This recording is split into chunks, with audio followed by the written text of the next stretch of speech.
আসসালামু আলাইকুম। আজকে আমরা ইন্টিগ্রেশন চ্যাপ্টার 10.7 এর 14 নম্বর ম্যাথ থেকে দেখব। এর আগের ভিডিওগুলোতে আমরা চ্যাপ্টার 10.7 এর থিওরি দেখেছিলাম এবং ম্যাথ দেখেছিলাম। তো আমার ডেসক্রিপশনে লিংক দেওয়া থাকবে চ্যাপ্টার 10.7 পার্ট 1 এবং পার্ট 2 ভিডিওর। তো আমি শুরু করছি তাহলে। y = 4x² এবং y = 4 দ্বারা পরিবেষ্টিত ক্ষেত্রের ক্ষেত্রফল নির্ণয় করতে হবে। তো y = 4x², এটা থেকে আমরা পাচ্ছি x² = y/4। So x² = 4ay এই টাইপের একটা পরাবৃত্ত। সো এটা চিত্রটা হবে এই রকম, x অক্ষ থেকে উপরের দিকে x² = 4ay। So x² = 4ay এই পরাবৃত্ত এবং y = 4 দ্বারা পরিবেষ্টিত ক্ষেত্রের ক্ষেত্রফল। সো সেটা হচ্ছে এই সবুজ কালি দেওয়া অংশটা।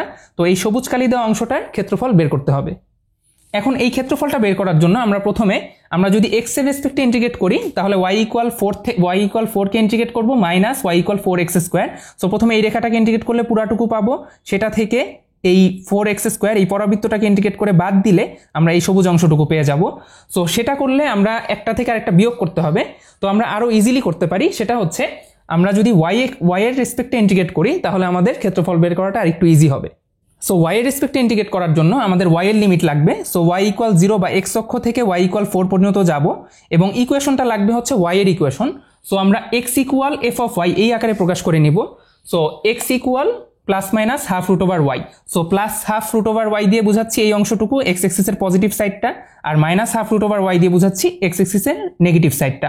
সো আমরা যদি y = 0 থেকে y = 4 পর্যন্ত জাস্ট এই +12√y কে ইন্টিগ্রেট করি তাহলে এই রাইট সাইডের যে হাফ অংশটা সেটা পেয়ে যাব। দেন সেটাকে 2 দিয়ে গুণ করে দিলেই আমরা পুরো ক্ষেত্রফলটা পেয়ে যাব। সো আমরা শুধু প্লাস ইকুয়েশনটা নিলাম, যেহেতু ও এ বি এই রাইট সাইডের অংশটা নিয়ে কাজ করছি। সো রাইট সাইডের জন্য ও এ বি ক্ষেত্রের জন্য আমাদের ওয়াইটা ধনাত্মক, এক্সটা ধনাত্মক। সো ও এ বি ক্ষেত্রের জন্য আমাদের এক্সটা হচ্ছে ধনাত্মক। সো এক্স এর মান যেহেতু ধনাত্মক, সো এখন লিখলাম যে চিত্রের ছায়াঘেরা অঞ্চলই y = 4x² এবং y = 4 দ্বারা পরিবেষ্টিত ক্ষেত্র। সো আমাদের ক্ষেত্রফলটা হবে হচ্ছে 2 × ও এ বি ক্ষেত্রের ক্ষেত্রফল। এখন দেখো 2 × 0 to 4 ½ dy। তো আমরা যেহেতু y এর রেসপেক্টে ইন্টিগ্রেট করছি, সো আমাদের y এর ইকুয়েশন লাগবে এবং 2 দিয়ে গুণ করলাম 2 × ও এ বি ক্ষেত্র, আর লিমিটটাও হবে হচ্ছে y এর এবং অবশ্যই dy যেহেতু y এর রেসপেক্টে ইন্টিগ্রেট করছি। দেন 2 কেটে গেলে জাস্ট হচ্ছে integration 0 to 4 y² dy। So এটা x⁴n এর ফর্মুলা, y² + 1/½ + 1। দেন হচ্ছে লিমিটটা বসাই দিবা 4 আর লোয়ার লিমিট হচ্ছে 0। দেন বাকিটা তোমরা ইজিলি পারবা। সো 16/3 বর্গ একক, এটা হচ্ছে answer.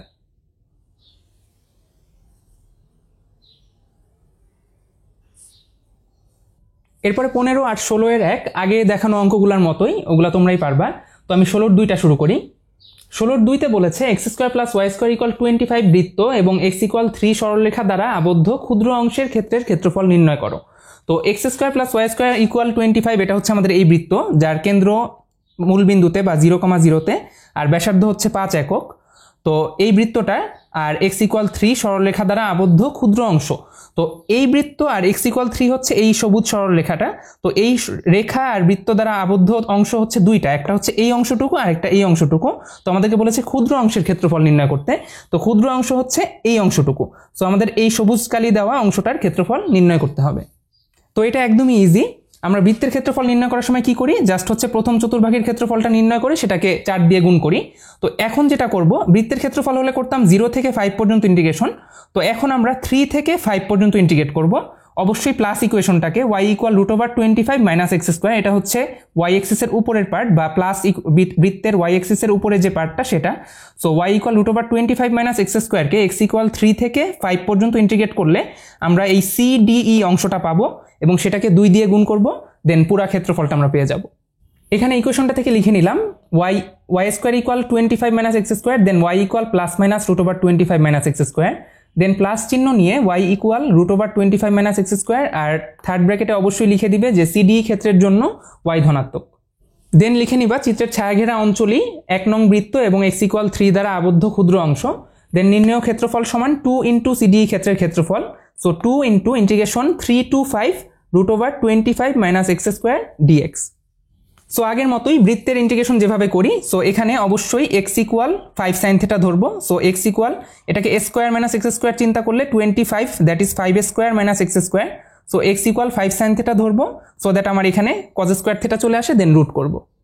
So x equal 5 sine theta ধরলে পাচ্ছি dx equal 5 cos theta d theta. Then লিমিটটাও একই সাথে চেঞ্জ করতে হবে। সো এক্স ইকুয়াল 3 হলে, তো এখানে যেহেতু আমরা এক্স থেকে থিটাতে যাচ্ছি, তো আমাদের থিটাটা হবে হচ্ছে sine inverse x by 5। So x equal 3 হলে থিটা ইকুয়াল সাইন ইনভার্স 3/5, আর এক্স ইকুয়াল 5 হলে থিটা ইকুয়াল হবে sine inverse 5/5, that is sine inverse 1। So simply π/2। So নতুন লিমিট বসাই দিলাম, 2 into integration sine inverse 3/5 to π/2 √25 minus x equal 5 sine theta, so 25 sine square theta, আর dx equal হচ্ছে 5 cos theta d theta. So এখন 25 common নিলে 1 minus sine square theta, that is cos square theta. So এটাকে root করলে পাবো 5 cos theta. So 5 cos theta 5 cos theta 25 cos square theta, এখানে একটা 2 আছে।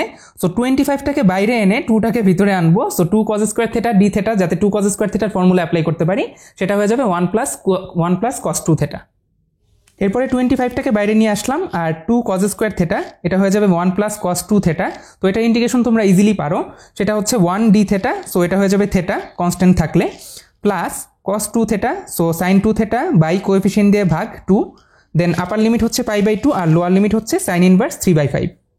এরপরে দেখো লিমিট বসানোর ক্ষেত্রে π/2 আর সাইন ইনভার্স 3/5 আমরা থিটা এর জায়গায় ইজিলি বসাতে পারি, কিন্তু সাইন 2 থিটা বাই 2, এখানে সাইন 2 থিটা এর জায়গায় যদি সাইন ইনভার্স 3/5 বসাই তাহলে ক্যালকুলেশন করতে একটু অসুবিধা হয়।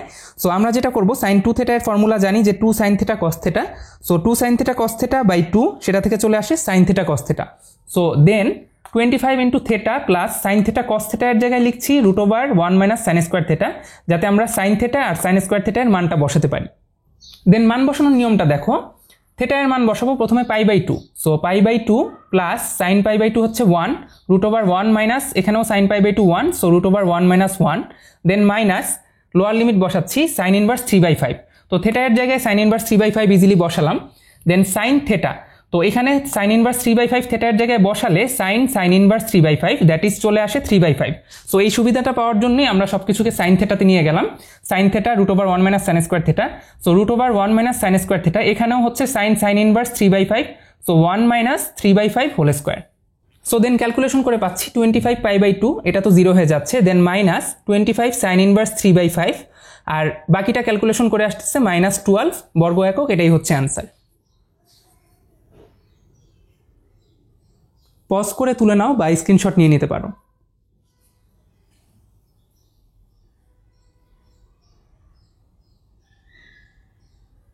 এরপরে 18 নম্বর দেখো, x minus y plus 2 equal 0 এবং y ইকুয়াল এক্স স্কোয়ার দ্বারা পরিবেষ্টিত ক্ষেত্রের ক্ষেত্রফল। তো এটা হচ্ছে একটা সরল রেখা, x minus y plus 2 equal 0। তো এটাকে x/a প্লাস y/b ইকুয়াল 1 আকারে প্রকাশ করে নিব। আর y ইকুয়াল এক্স স্কোয়ার, এটা হচ্ছে x স্কোয়ার ইকুয়াল 4ay আকৃতির পরাবৃত্ত। তো এই সরলরেখাটাকে প্রথমে x/a প্লাস y/b ইকুয়াল 1 আকারে প্রকাশ করে দেন সরলরেখা আর পরাবৃত্তের ছেদবিন্দুগুলো বের করে নিব। দেন সরলরেখা আর পরাবৃত্তটা এঁকে ফেলবো। সো সরলরেখাটাকে দেখো, x মাইনাস ওয়াই ইকুয়াল -2 লিখলাম, দেন x/-2 দিয়ে ভাগ করে দিলাম, plus y/-2, that is y/2 equal 1। So x এক্সিসকে -2,0 এবং y এক্সিসকে 0,2 বিন্দুতে ছেদ করবে। দেন সরলরেখাটা একটু পরে আঁকি। y ইকুয়াল আবার লিখতে পারি y equal x plus 2। So এই y ইকুয়াল x প্লাস 2 এই মানটা দ্বিতীয় ইকুয়েশনে যদি বসাই, তাহলে y এর মান বসাই দিলে পাচ্ছি x plus 2 minus x square equal 0। Then x square minus x minus 2 equal 0। Then middle term করে পাচ্ছি x ইকুয়াল 2 অথবা x equal -1। So x equal 2 হলে এই মানটা x ইকুয়াল যদি 2 হয়, এখানে যদি বসাই দিই তাহলে y ইকুয়াল পাচ্ছি 4। আবার x ইকুয়াল যদি -1 হয় তাহলে y ইকুয়াল 1। সুতরাং ছেদবিন্দু দুইটার স্থানাঙ্ক হবে 2,4 এবং -1,1। সো চিত্রটা এঁকে ফেললাম। সরলরেখাটা হচ্ছে x/-2 plus y/2 equal 1। So x এক্সিসকে -2,0 এবং y এক্সিসকে 0,2 বিন্দুতে ছেদ করবে। দেন পরাবৃত্ত হচ্ছে y ইকুয়াল এক্স স্কোয়ার বা এক্স স্কোয়ার ইকুয়াল 4ay আকৃতির। সো এটা হচ্ছে আমাদের পরাবৃত্ত। তো এখন এই পরাবৃত্ত আর সরলরেখা দ্বারা যে পরিবেষ্টিত ক্ষেত্র, সেটা হচ্ছে এই লাল কালি দেওয়া অংশটা। তো এই অংশটার ক্ষেত্রফল আমাদেরকে বের করতে হবে। এরপরে দেখো, পরাবৃত্ত আর সরলরেখার ছেদবিন্দু হচ্ছে -1,1 এবং 2,4 এই দুটা পেয়েছিলাম। সো -1,1 এখানে এবং 2,4 এখানে। তো আমাদের ক্ষেত্রফল বের করার জন্য ইন্টিগ্রেট করতে হবে। দেখো, এই সবুজ কালি দেওয়া যে রেখাটা, এটা হচ্ছে x ইকুয়াল -1 রেখা, আর এই পাশে 2,4 বিন্দু বরাবর এটা হচ্ছে x ইকুয়াল 2 রেখা। তো আমাদের -1 থেকে x ইকুয়াল -1 থেকে x ইকুয়াল 2 পর্যন্ত ইন্টিগ্রেট করতে হবে। তো উপরে আছে সরলরেখাটা, তো প্রথমে সরলরেখাটাকে ইন্টিগ্রেট করলে আমরা পুরো অংশটুকু পাবো। সরলরেখার নিচে সরলরেখার নিচে পুরো অংশটুকু পাবো এক্স অক্ষ পর্যন্ত। তো সরলরেখাটাকে ইন্টিগ্রেট করে দেন সেটা থেকে মাইনাস করতে হবে এই পরাবৃত্তটার ইন্টিগ্রেশন সেটা থেকে মাইনাস করতে হবে। সো পরাবৃত্তটাকে ইন্টিগ্রেট করলে কি পাবো? পরাবৃত্তটাকে ইন্টিগ্রেট করলে তার নিচে যে অংশটুকু সেই অংশটুকু পাবো। সো পুরা অংশটুকু থেকে আমি এই সবুজ কালি দেওয়া অংশটা যদি বিয়োগ করি তাহলেই আমার যে ডেজায়ার্ড ক্ষেত্রফলটা লাল কালি দেওয়া যে অংশটা সেটা পেয়ে যাব। সো নির্ণেয় ক্ষেত্রফল সমান -1 to 2 x = -1 রেখা থেকে x = 2 পর্যন্ত ইন্টিগ্রেট করছি। প্রথম হচ্ছে সরল রেখার সমীকরণ। সো যেহেতু x এর রেসপেক্টে ইন্টিগ্রেট করছি অবশ্যই x এর সমীকরণ বসাতে হবে। সো y = পাচ্ছি x + 2, x + 2 বসালাম, মাইনাস y = x² পরাবৃত্ত, so y = x², so x + 2 - x² dx। Then এটা জাস্ট হচ্ছে সিম্পলি x⁴n এর ফর্মুলা, এখানে আসবে x²/2, এখানে টুয়াইস x, আর এখানে আসবে -x³/3, দেন 2 আর -1 আপার লিমিট এবং লোয়ার লিমিট বসায় দিতে হবে। আর পরাবৃত্তের ইকুয়েশনটা দেওয়া ছিল না, এটা y = x² লিখে নিবা চিত্রে। আর ক্ষেত্রফল ক্যালকুলেশন করে চলে আসবে 9/2 বর্গ একক।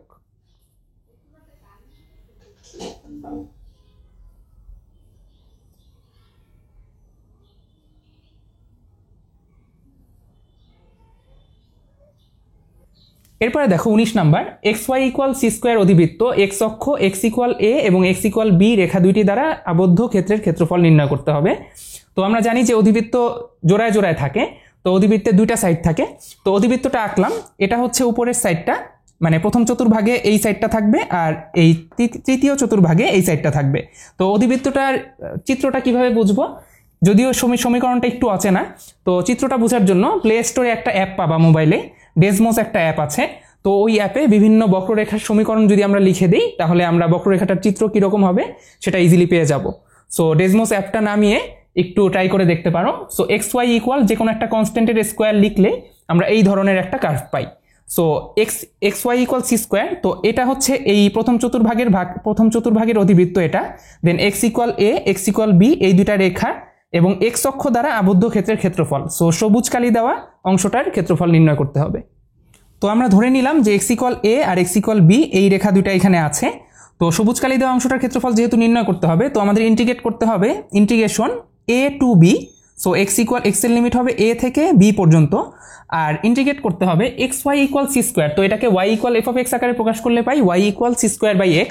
সো y = c²/x এই বক্ররেখার সমীকরণ। দেন তাকে ইন্টিগ্রেট করলে ঠিক তার নিচে x অক্ষের উপরে যে অংশটা সেটা পেয়ে যাব। So simple integration a to b c²/x dx। So নির্ণেয় ক্ষেত্রফল সমান integration a to b c²/x dx। তো c² টা হচ্ছে কনস্ট্যান্ট, বাইরে চলে আসলো, 1/x dx, ফর্মুলা জানি ln x। So c² ln x integration করে ফেললাম, lower limit a upper limit b। So এখন জাস্ট লিমিটটা বসাই দিলেই অ্যান্সারটা পেয়ে যাব। So c² ln b - ln a, ln b - ln a। So ln a - ln b এর formula ln a/b। So c² ln b/a বর্গ একক, এটাই হবে অ্যান্সার।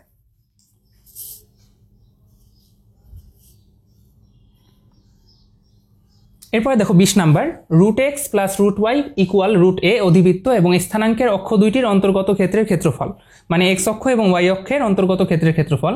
তো প্রথমে আমরা ইকুয়েশনটাকে একটু মডিফাই করব, যেহেতু রুট আছে সবগুলোর উপরে। তো ওয়াইটাকে একপাশে আনলাম, যেহেতু y = সামথিং আকারে প্রকাশ করি।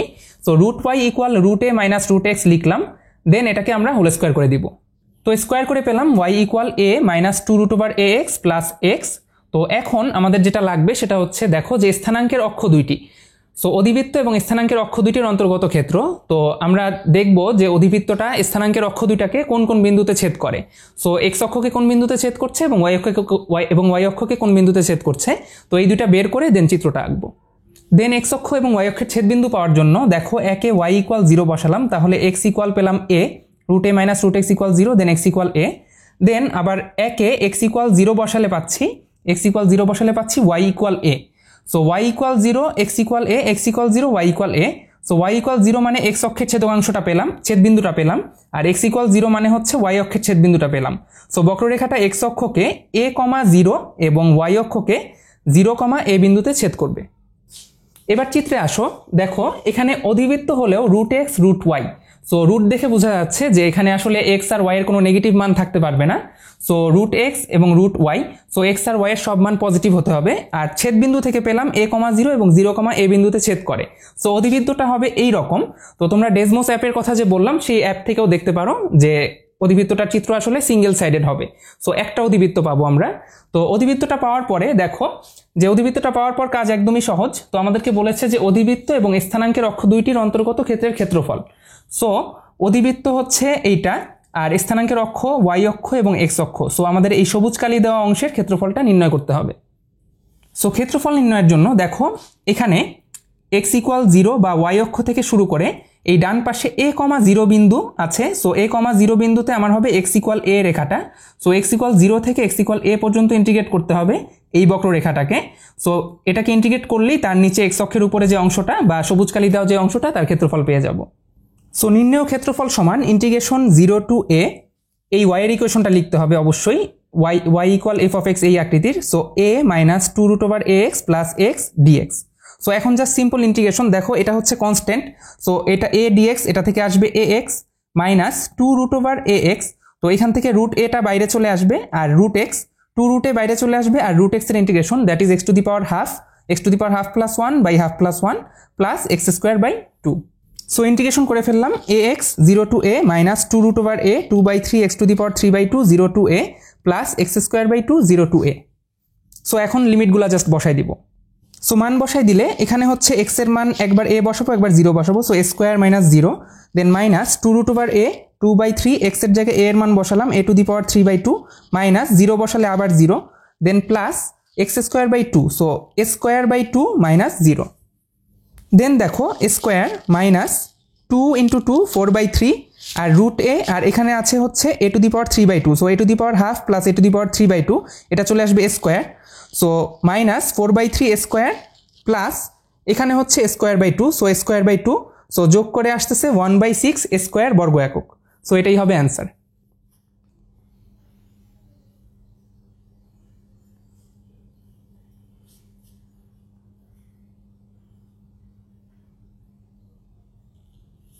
তো আমরা চ্যাপ্টার 10.7 শেষ করলাম। তো এই ভিডিওর মধ্য দিয়ে আমাদের ইন্টিগ্রেশন শেষ হলো পুরাটা। তো তোমরা চেষ্টা করবে পুরা ইন্টিগ্রেশনটাই নোট করে ফেলার। আর পরবর্তীতে আমরা ইনশাল্লাহ সেকেন্ড পেপারের স্থিতিবিদ্যা চ্যাপ্টার 8 করব। আর আমার ভিডিওর ব্যাপারে যদি তোমাদের কোনো মতামত থাকে বা কোনো প্রশ্ন থাকে তাহলে সেটা অবশ্যই কমেন্ট সেকশনে জানাবে। ধন্যবাদ।